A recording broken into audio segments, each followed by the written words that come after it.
Ils pensaient que ce serait une promenade ordinaire dans les bois. Mais lorsque les deux jumelles et leurs chiens ont trouvé un policier mourant, tout a changé en une seconde. Ce que ces enfants ont fait a choqué toute la police. Abonnez-vous à la chaîne et écrivez dans les commentaires d'où vous regardez cette vidéo. La forêt de Scarlet Hill s'étendait sous un ciel d'un gris profond, traversé parfois par une lumière affaiblie qui glissait entre les aiguilles sombres des pins. L'air avait cette odeur persistante d'humus et de résine, un parfum de terre humide qui collait à la peau et rappelait à chacun que l'automne approchait de sa fin. Les feuilles mortes formaient une mosaïque dorée et rougeâtre sous les pas des rares promeneurs, bruissant doucement comme des murmures étouffés. Le vent, tantôt calme, tantôt vif, soulevait par instants une poussière de feuilles en spirale légère, presque élégante. La forêt semblait vivante, consciente, attentive, comme si elle retenait son souffle depuis longtemps, prête à dévoiler un secret trop lourd pour rester enfoui. C'est au milieu de cette nature silencieuse qu'Ethan Brooks gisait, le dos appuyé contre un tronc incliné, l'uniforme souillé de terre et de sang.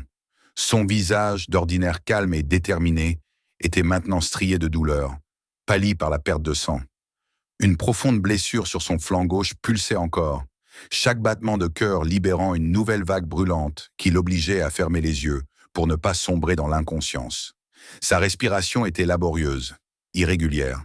Il avait tenté de comprimer la plaie, mais ses mains tremblaient trop pour être efficaces. Il n'avait plus sa radio, perdue ou arrachée lors de l'attaque. Son esprit oscillait entre la lucidité et la confusion, parcouru d'images déchirées, la découverte des documents compromettants, le face-à-face avec deux silhouettes hostiles, la violence soudaine, l'impact brutal qu'il avait projeté au sol, l'obscurité qui avait englouti ses pensées. Il l'avait-il laissé ici pour mourir, dans ce lieu isolé où personne ne devait passer. Ils étaient convaincus que la nature finirait de faire le travail, et peut-être avait-il raison. Ethan tenta d'ouvrir les yeux à nouveau, luttant contre le voile de faiblesse qui lui brouillait la vue. Les branchages au-dessus de lui semblaient se balancer comme des ombres mouvantes. Sa tête tournait. Il pensa à la mission qu'il avait commencée, à cette menace grandissante dans la petite ville qui ne pensait jamais pouvoir devenir la scène d'une corruption si dangereuse. Il pensa aussi au fait qu'il était seul, sans moyen d'appeler à l'aide, sans espoir apparent d'être retrouvé. La forêt, immense et froide, devenait sa seule compagne, et même elle semblait résignée à son sort. Pourtant, la forêt n'était jamais totalement déserte. À quelques centaines de mètres de là, deux filles de 10 ans marchaient d'un pas léger sur la vieille piste du sud, accompagnées de leurs chiens fidèles, un berger allemand au pelage sombre et aux yeux ambrés qui semblait observer tout avec une vigilance presque humaine. Ava Carter, l'aînée de quelques minutes, avançait d'un pas sûr, un petit carnet serré contre elle. Elle adorait noter tout ce qu'elle remarquait, tout ce qui suscitait sa curiosité. Sa sœur jumelle, Emily, marchait à sa droite, l'air un peu plus rêveur, un peu plus prudent. Les jumelles partageaient un lien si profond qu'il semblait parfois qu'un seul regard suffisait pour qu'elles se comprennent. Leur mère travaillait souvent tard, et les filles avaient appris l'habitude de se promener dans la forêt après l'école, trouvant dans ces escapades un mélange d'aventure et de paix. Max, leur chien, avançait devant elles, humant l'air avec intensité. Bien qu'il ait une légère boiterie due à une ancienne blessure, il conservait un instinct aiguisé, un héritage de la formation qu'il n'avait jamais pu achever. Les filles l'admiraient autant qu'elles l'aimaient. En ce jour pourtant, quelque chose dans l'attitude de Max changea brusquement. Le chien s'arrêta net, les oreilles dressées, les muscles tendus. Ava baissa les yeux vers lui, intriguée. Elle connaissait ce comportement. Max avait senti quelque chose. Le chien fit un pas vers la gauche, puis un autre, plus décidé. Sans prévenir, il se lança soudainement dans la direction opposée au sentier. Les filles échangèrent un regard surpris, puis se mirent à courir derrière lui, leurs pas rapides soulevant les feuilles mortes qui crépitaient sous leurs chaussures. Elles appelaient Max, mais celui-ci ne ralentissait pas. Un mélange d'inquiétude et d'excitation poussait les filles à le suivre. Après une centaine de mètres, le chien s'arrêta brusquement et se pencha vers quelque chose au sol, comme s'il venait de découvrir un secret terrible. Ava et Emily se figèrent. Devant elles se trouvait un homme en uniforme, allongé, immobile, la chemise imbibée de sang. La scène était si choquante que les jumelles restèrent un instant muettes, paralysées par la peur. Le cœur d'Eva s'accéléra brutalement. Emily porta une main à sa bouche, les yeux écarquillés. Elle n'avait jamais vu quelqu'un dans un état pareil. Le souffle d'Ethan était faible, presque imperceptible, mais il était vivant. Eva sentit la panique monter, mais elle savait qu'elle n'avait pas le droit de perdre son sang-froid. Leur mère le leur avait répété des dizaines de fois, la peur ne sauve personne, mais l'action peut tout changer. Eva se força à respirer profondément, observa la blessure, retira son écharpe et la plia comme elle pouvait pour en faire une compresse.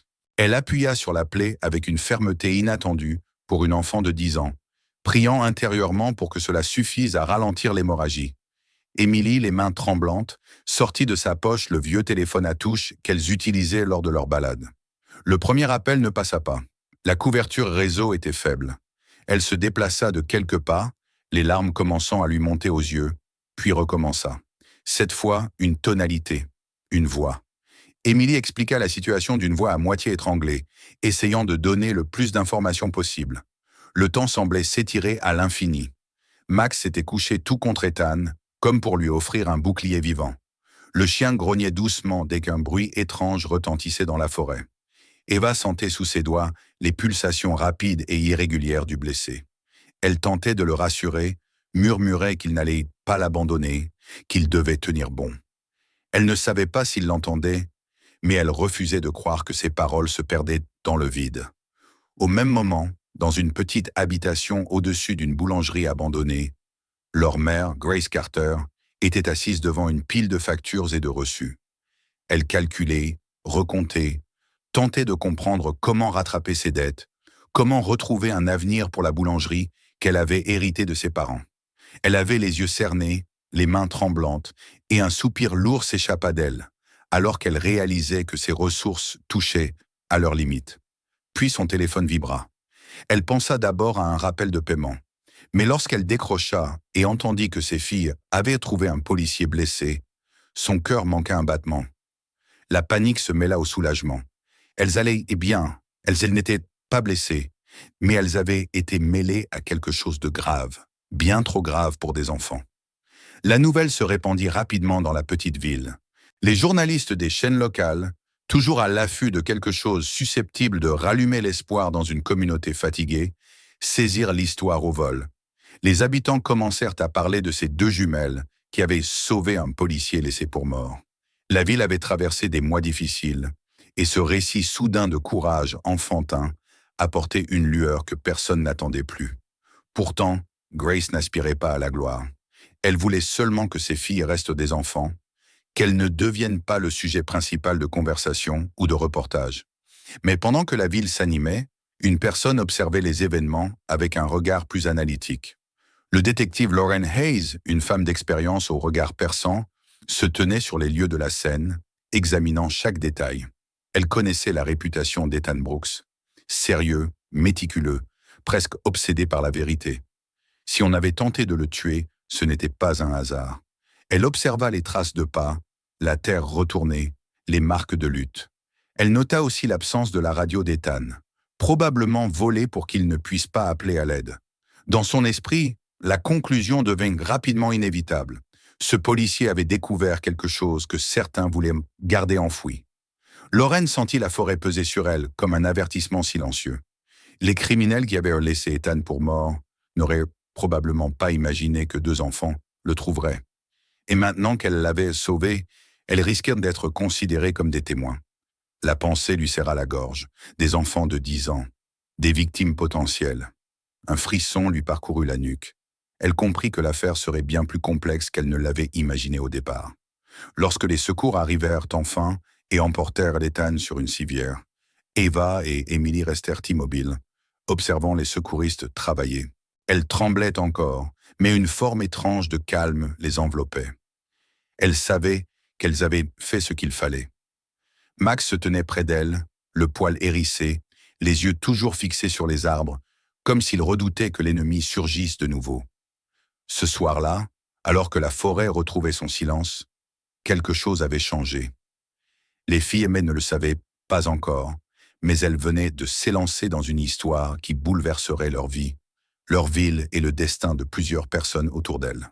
Elles avaient sauvé un homme, et sans le vouloir, elles avaient déclenché une série d'événements qui ne tarderaient pas à les atteindre de nouveau. Le vent souffla entre les arbres, emportant avec lui les secrets que la forêt n'avait pas encore révélés, et l'obscurité engloutit lentement les traces laissées dans la terre. La nuit tomba sur Scarlet Hill comme un rideau lourd et silencieux, mais pour la première fois depuis longtemps, une nouvelle lumière semblait vouloir percer dans l'obscurité. Une lumière fragile, mais bien réelle, née du courage de 2 enfants et d'un chien fidèle, unis dans un acte de bravoure que personne n'oublierait. Le destin venait d'être remis en mouvement. Et tout commençait ici. Les jours qui suivirent le sauvetage d'Ethan Brooks furent étranges pour Eva et Emily. Leur vie semblait continuer comme d'habitude, comme si le monde entier n'avait pas basculé autour d'un homme laissé pour mort au milieu des arbres. Pourtant, chaque matin, en se réveillant, elle repensait à la scène dans la forêt. Le visage pâle d'Ethan, la chaleur poisseuse de son sang sur les doigts d'Eva, les battements rapides du cœur de Max lorsqu'il s'était couché contre lui. Elles n'en parlaient presque pas à leur mère, de peur de la faire souffrir davantage. Mais quelque chose en elles avait changé. Elles avaient vu la fragilité de la vie, la brutalité qui se cachait parfois derrière les choses les plus tranquilles. Et malgré cela, elles éprouvaient le curieux besoin de retourner dans la forêt, comme si un fil invisible les y tirait. Ce n'était pas de la témérité, c'était autre chose, un mélange de nostalgie, d'inquiétude et d'un pressentiment difficile à définir. La forêt de Scarlet Hill n'avait pas bougé, mais dans leurs yeux, elle n'était plus la même. Lorsque quelques jours plus tard, elles décidèrent d'y retourner, c'était avec un sentiment de gravité nouvelle. Leur mère travaillait encore, et les filles lui avaient dit qu'elles iraient simplement se promener un peu. Grace, exténuée par ses longues heures et ses soucis financiers, n'avait pas vu la nuance dans leur voix. Elle avait simplement souri, leur avait dit de faire attention et était retournée à la pile des factures qui semblait ne jamais diminuer. Les filles n'avaient pas l'intention de prendre des risques, mais elles ressentaient le besoin de revoir le chemin où tout avait commencé. Peut-être voulaient-elles s'assurer que l'endroit n'était plus dangereux, ou peut-être voulaient-elles juste comprendre ce qui s'était réellement passé ce jour-là. Max, en tout cas, semblait savoir exactement ce qu'elles avaient en tête. Il les suivit sans hésiter, la queue basse, comme s'il devinait quelque chose qu'elles ne pouvaient pas encore percevoir. Leur marche débuta sous un ciel gris, plus lourd que les jours précédents. Le vent, d'abord discret, commença à agiter les branches au-dessus d'elles, produisant un bruissement plus nerveux qu'apaisant. Eva avait pris son carnet, comme toujours, et notait de temps à autre des détails sur ce qu'elle observait. Une trace de pas inhabituellement profonde, une branche cassée à une hauteur étrange, des marques dans la boue. Émilie, plus silencieuse, observait tout sans s'aventurer à poser trop de questions. Elle sentait la tension de la forêt comme une vibration imperceptible qui parcourait les arbres. Max, lui, avançait à petits pas, flairant le sol, levant parfois brusquement la tête en direction des zones plus denses de la végétation. La forêt semblait les surveiller, comme si elle retenait une vérité trop lourde. Au fur et à mesure qu'elle progressait, le vent commença à se lever davantage. Il soulevait les feuilles mortes dans des tourbillons rapides, rendant l'air plus frais, presque glacial. Le ciel s'assombrissait de minute en minute, annonçant l'arrivée imminente d'une tempête. Eva sentit une pointe d'hésitation, se demandant s'il ne valait pas mieux repartir. Mais Max continuait d'avancer, plus déterminé que jamais. Et il y avait dans sa démarche quelque chose que les filles n'avaient encore jamais vu. Une inquiétude profonde, presque féroce.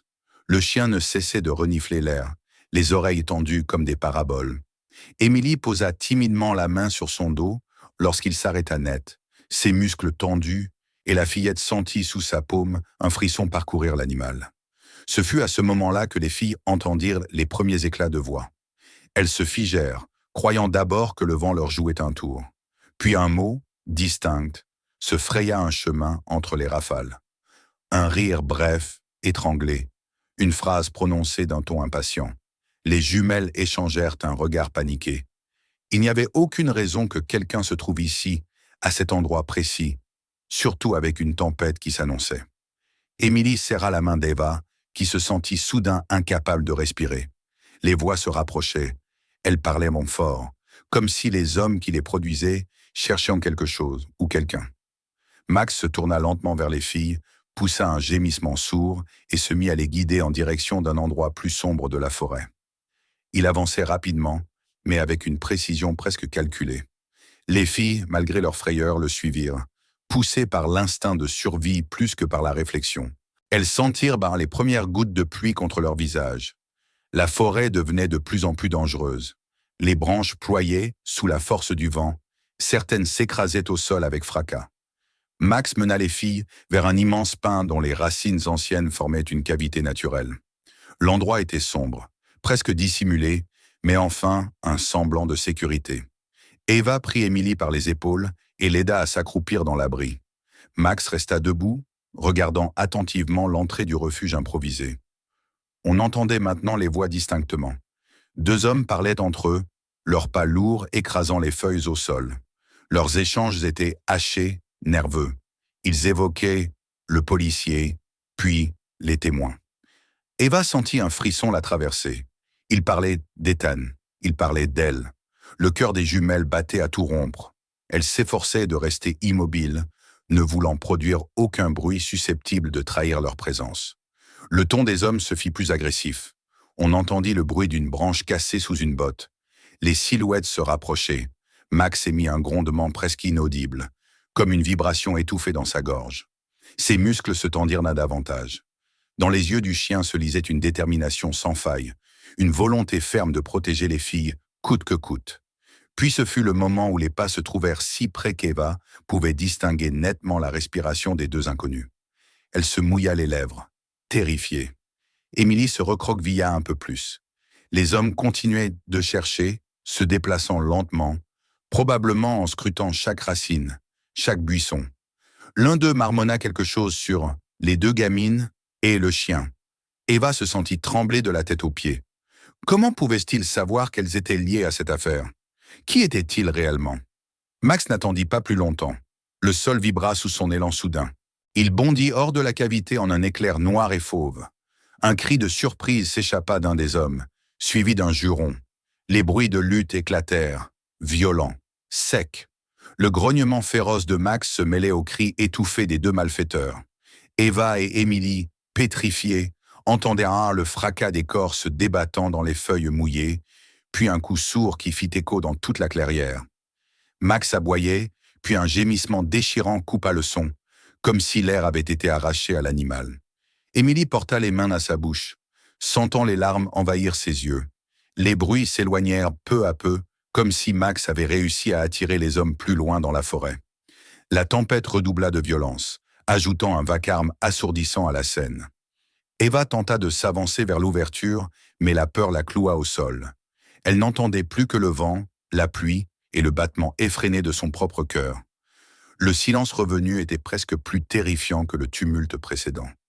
Les jumelles restèrent immobiles durant ce qui leur sembla être une éternité. La pluie pénétrait par endroits dans la cavité, rendant l'air glacial. Émilie se mit à trembler, à la fois de froid et de peur. Eva la prit dans ses bras, murmurant qu'elle devait attendre que la tempête faiblisse. Les minutes s'écoulèrent, longues, oppressantes. Elles ignoraient où était Max, si le chien était encore vivant, ou si les hommes rôdaient encore dans les environs. Les arbres grondaient sous la force des rafales. Parfois, une branche se brisait et tombait quelque part dans la pénombre, faisant sursauter les fillettes à chaque impact. La peur les enveloppait totalement. Elles se sentaient seules, minuscules dans ce décor hostile. Elles comprenèrent désormais que ce qu'elles avaient fait en sauvant Ethan n'était pas un simple acte de gentillesse. Elles avaient mis les pieds dans une histoire dangereuse, une histoire dont elles ignoraient encore l'ampleur. Et maintenant, dans cette forêt devenue menaçante, elles étaient perdues, sans savoir si quelqu'un viendrait les chercher avant qu'il ne soit trop tard. Le ciel continuait de se déchirer sous la violence de la tempête. Eva savait qu'il leur fallait tenir, attendre, espérer que Max reviendrait. La nuit approchait, lourde, pleine de menaces. La forêt semblait sur le point d'avaler les deux sœurs. Pourtant, au cœur de cette obscurité, une petite flamme de courage brûlait encore. Elle était fragile, mais elle existait. Et tant qu'elles avaient cette lumière intérieure, elles pouvaient encore croire que tout n'était pas perdu. La tempête continuait de hurler, mais les filles savaient désormais qu'elles n'auraient d'autre choix que de lui survivre. Leur histoire ne faisait que commencer. La nuit semblait vouloir engloutir toute la forêt lorsque les jumelles, tremblantes et transies de froid, restèrent blottis dans la cavité formée par les racines de l'immense pin. L'absence de Max pesait sur elles comme une pierre. Chaque minute passée sans le voir revenir semblait prolonger leur peur, et malgré la tempête qui frappait les arbres autour d'elle, ce silence où son souffle et ses aboiements n'existaient plus était la chose la plus terrifiante qu'elles aient jamais connue. Le vent mugissait si fort qu'il semblait vouloir déraciner les arbres. Les feuilles, arrachées par rafales, fouettaient leurs visages, et les éclats de foudre illuminaient parfois les troncs détrempés. Le temps ne leur laissait aucun répit, et Eva commençait à sentir la panique grignoter sa détermination. Émilie, les lèvres bleues, se pressait contre sa sœur, essayant de retenir ses sanglots pour ne pas attirer l'attention. La forêt n'était plus seulement un lieu sombre. Elle était devenue un piège vivant, menaçant à chaque instant de se refermer sur elle. À plusieurs kilomètres de là, dans la chaleur modeste de leur appartement, Grace Carter venait de remarquer le silence inhabituel. Elle avait levé les yeux de ses factures, surprise de ne pas entendre le cliquetis familier des tasses ou les rires des filles. Elle appela Ava, puis Émilie. Aucune réponse. Une inquiétude froide la parcourut. Elle fit le tour des pièces, ouvrit les placards, se pencha sous la table, comme si l'une d'elles pouvait s'être cachée pour jouer. Mais la vérité la frappa en une seule seconde. Les filles en étaient pas rentrées. L'angoisse monta en elle si brutalement qu'elle dut s'appuyer contre le mur. Le monde autour d'elle devint flou. Elle se précipita sur son téléphone et composa le numéro de la police d'une main tremblante.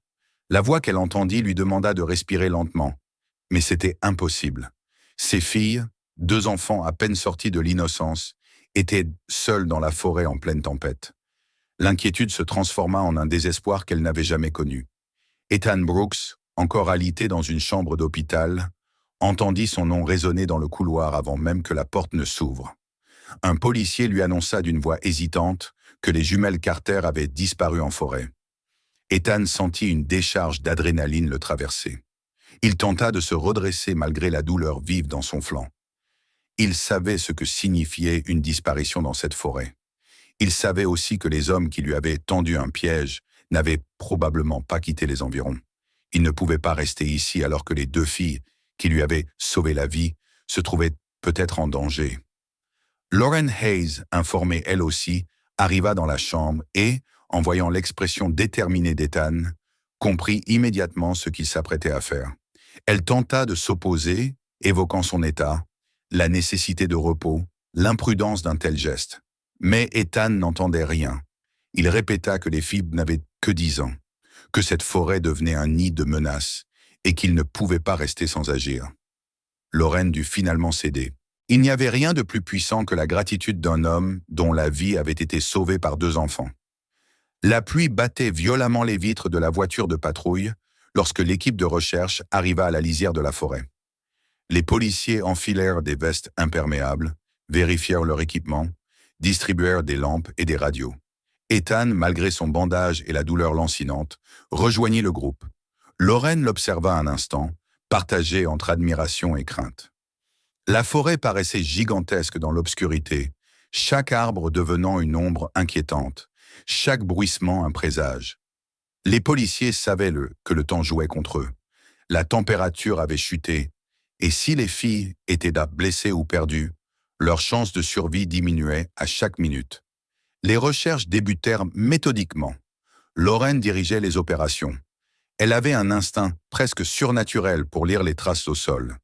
Elle remarqua immédiatement les empreintes de petites chaussures, reconnaissables à leur forme et à l'écartement régulier, signe que les filles avaient marché côte à côte. Plus loin, elle vit les marques laissées par les pattes de Max, légèrement asymétriques à cause de sa boiterie. Ethan, malgré la pluie qui brouillait sa vision, se pencha et toucha la boue du bout des doigts. Les empreintes étaient fraîches. Les filles ne devaient pas être très loin. Lorsqu'ils entendirent un craquement d'arbres renversés, tous levèrent les yeux en même temps, conscients que la tempête faisait de la forêt un labyrinthe mouvant. Mais ce bruit signifiait aussi qu'un danger immédiat menaçait les 2 enfants. Ils avancèrent plus profondément. Le vent bousculait leurs lampes, les rafales menaçaient d'éteindre leur voix. Pourtant, Ethan continuait d'appeler Ava et Emily avec une force que son corps meurtri ne devrait pas posséder. Son cœur se serrait à chaque silence qui lui répondait. Puis, mais après de longues minutes de marche acharnée, un son se fit entendre, très discret, presque noyé sous la tempête. Ethan s'arrêta net. Il leva une main. Tous se figèrent. Un gémissement, faible, fragile. Il se tourna vers Lorraine. Elle hocha la tête. Ils se mirent à courir sans réfléchir. Les filles étaient recroquevillées dans la cavité, mourant de froid.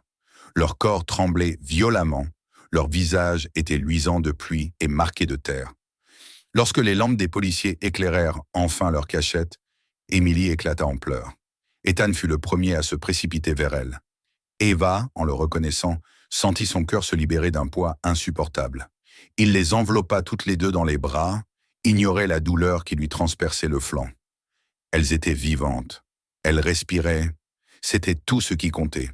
Les filles parlaient toutes à la fois, évoquant les hommes, la peur, la tempête, et surtout Max. Le nom du chien fit vibrer une corde sensible chez Ethan. Il se redressa immédiatement et demanda où il était. Eva pointa un doigt tremblant dans une direction sombre, expliquant que Max avait attiré les hommes plus loin, qu'il avait été blessé, qu'elle n'avait plus entendu son cri depuis longtemps. La poursuite reprit. Lorraine menait maintenant, éclairant chaque tronc d'un faisceau incisif. Les traces de lutte sur le sol devinrent bientôt visibles, la terre retournée, les feuilles écrasées, et enfin, l'empreinte d'un corps glissant sur la boue. Ethan sentit sa gorge se serrer lorsqu'il aperçut une forme sombre étendue près d'un arbre renversé. Leur souffle se suspendit un instant, comme si le temps s'était arrêté autour d'eux. Ils s'approchèrent en courant. Le halo de la lampe révéla Max, allongé, immobile, son flanc souillé de sang. Émilie cria son nom, mais sa voix se brisa. Ethan se pencha, posa une main douce sur le pelage trempé du chien. Max ouvrit à peine les yeux, un gémissement presque inaudible franchissant sa gorge. Il avait survécu, mais était gravement blessé. Le transport de Max jusqu'à la clinique vétérinaire fut une course contre la montre. Tout le monde sentait que le chien se trouvait au bord du gouffre. Il tremblait sous la douleur, respirait difficilement. Les filles ne le quittaient pas des yeux, tenant ses pattes comme si leur contact pouvait le garder en vie. Le vétérinaire, une femme aux gestes rapides mais au regard compatissant, examina Max et annonça que la nuit serait cruciale. Il avait perdu beaucoup de sang et souffrait probablement de blessures internes. Elle fit tout pour stabiliser l'animal, mais le verdict restait incertain. Eva et Émilie se retrouvèrent dans la petite salle d'attente, les vêtements encore trempés, serrés l'une contre l'autre, leurs mains entrelacées. Elles semblaient incapables de prononcer un mot. Ethan resta à leur côté, malgré les protestations de Lorraine et l'infirmière qui l'accompagnait. Il posa une main réconfortante sur les épaules des fillettes. Leur mère arriva peu après, en larmes, et se précipita vers ses filles. Les trois s'enlacèrent longuement. Ethan regarda cette scène avec un mélange de tendresse et d'un pincement au cœur qu'il ne s'expliquait pas encore complètement. La nuit fut longue, interminable. Les minutes s'étiraient comme des heures. Les jumelles s'endormirent finalement contre leur mère, épuisées par l'émotion et le froid. Ethan, assis à quelques pas, luttait contre la douleur dans son flanc et la lourdeur de ses propres pensées. Il ne pouvait s'empêcher de ressentir une responsabilité profonde envers ce chien et ses enfants. Il savait que, sans eux, il ne serait pas ici. Il savait aussi que Max avait risqué sa vie pour sauver celle des filles. Cette dette, il ne pourrait jamais l'effacer.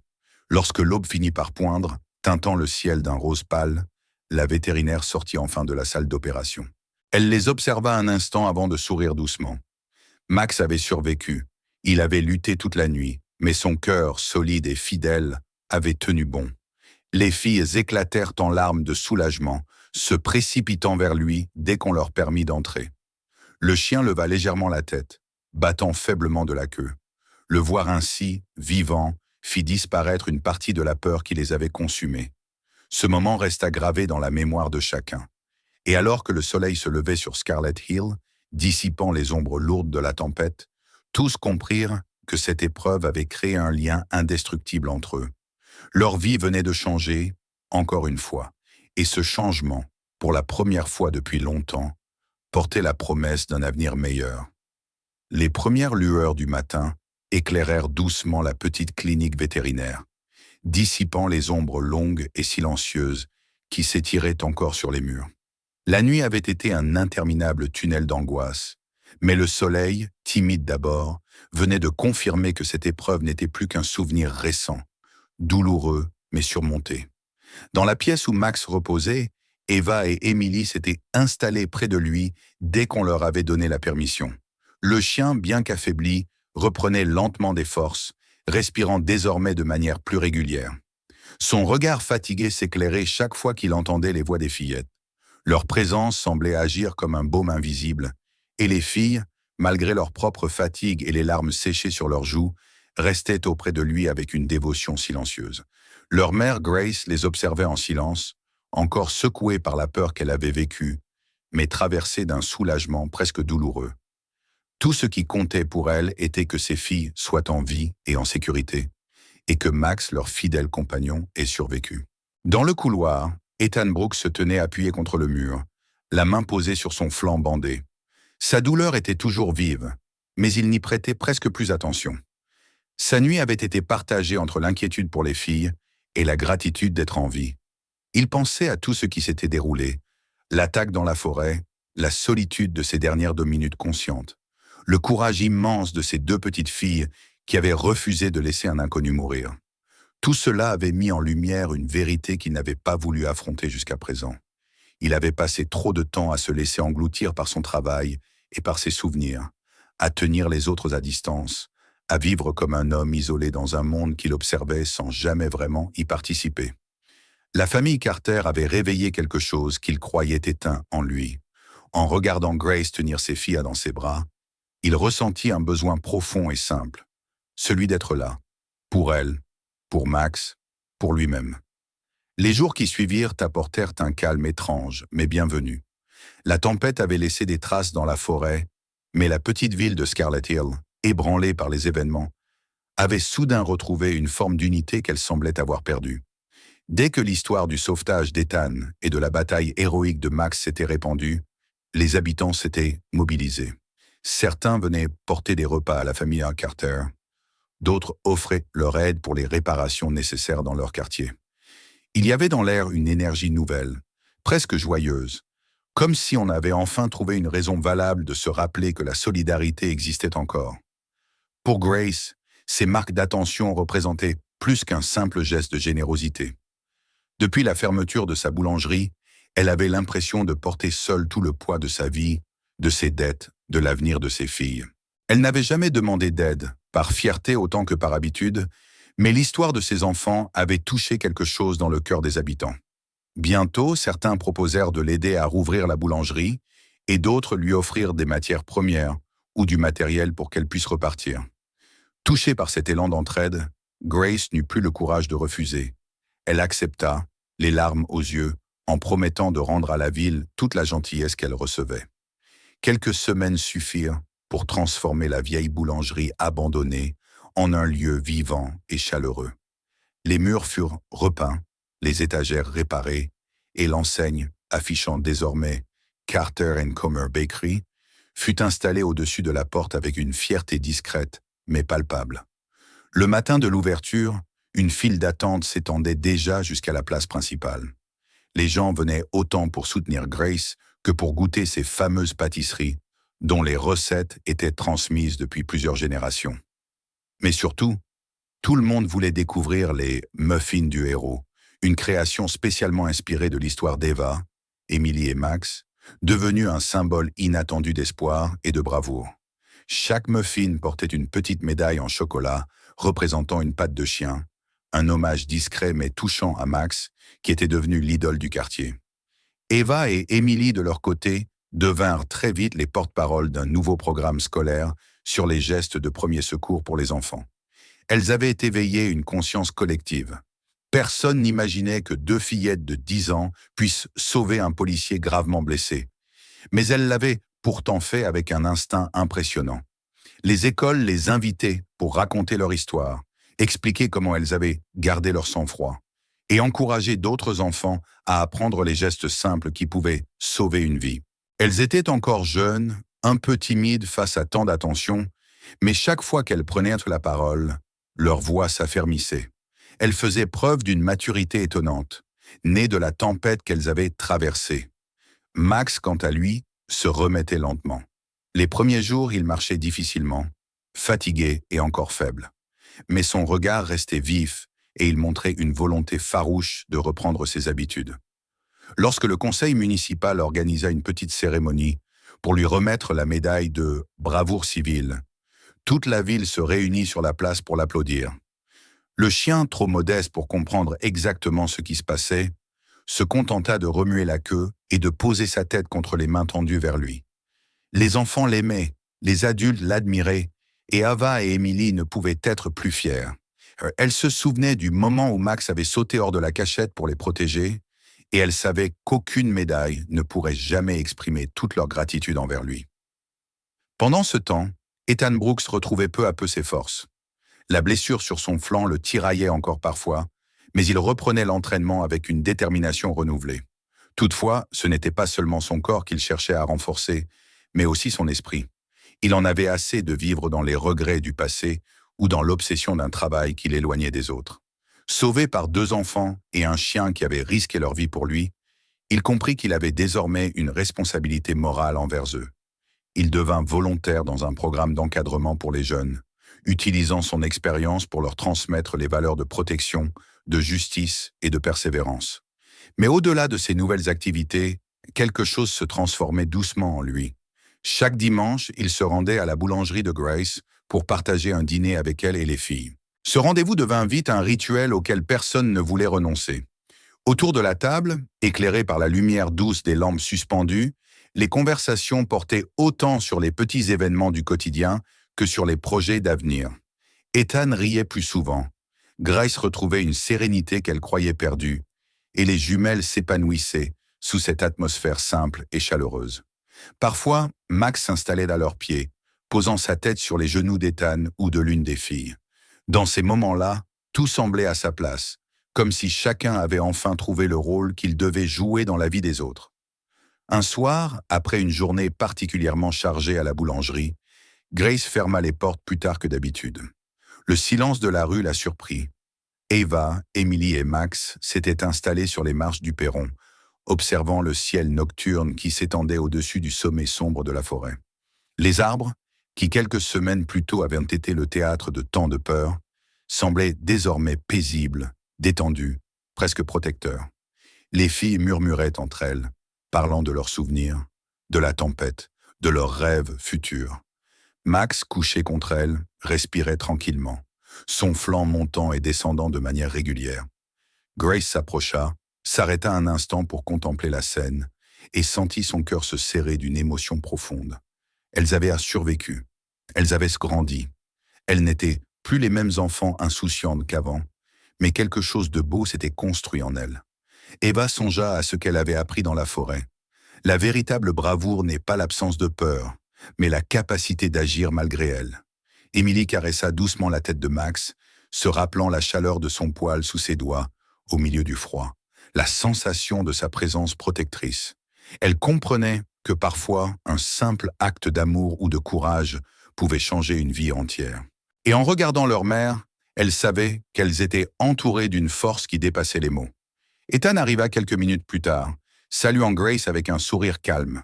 Lorsqu'il s'assit près d'elle et observa avec tendresse Ava, Emily et Max, il sut qu'il avait trouvé quelque chose qu'il n'avait jamais connu auparavant. Un endroit où il avait sa place, où il pouvait enfin laisser tomber les murs qu'il avait érigés autour de lui. La famille Carter, d'une manière inattendue, était devenue son refuge, son phare dans l'obscurité. La nuit enveloppa Scarlet Hill de son manteau paisible. Les étoiles scintillaient au-dessus de la forêt qui avait, un temps, représenté la peur et la perte, mais qui était maintenant le symbole d'un miracle inexplicable.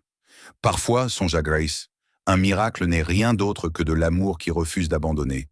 Parfois, Dieu répond à travers les plus petits, ceux que l'on croit fragiles.